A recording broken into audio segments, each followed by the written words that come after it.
जिन मर्दों की औरतें उनकी बात नहीं मानती वो मर्द जल्दी मर जाते हैं। ये मैं नहीं कह रही, ये अमेरिका के माहिर नफ्सियात डॉक्टर्स कहते हैं कि जिन मर्दों की औरतें उनकी बात नहीं मानती वो मर्द जल्दी मर जाते हैं। उनके स्ट्रेस का लेवल इस कदर हो जाता है कि कुछ दिल की बीमारियों में मुब्तला हो जाते हैं और कुछ को फेफड़ों की बीमारी लग जाती है। एक बार एक औरत नबी करीम सल्लल्लाहु अलैहि वसल्लम की खिदमत में हाजिर हुई और अर्ज करने लगी कि या रसूल अल्लाह, मेरे मर्द का मुझ पर कितना हक है।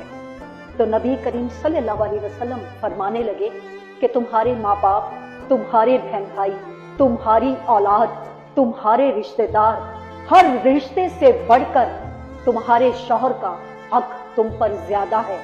अगर अल्लाह अपने बाद किसी को सजदा करने का हुक्म देता तो मैं अपनी उम्मत की औरतों को हुक्म देता कि वो अपने मर्दों को सजदा करे। ये है मर्द का मकाम।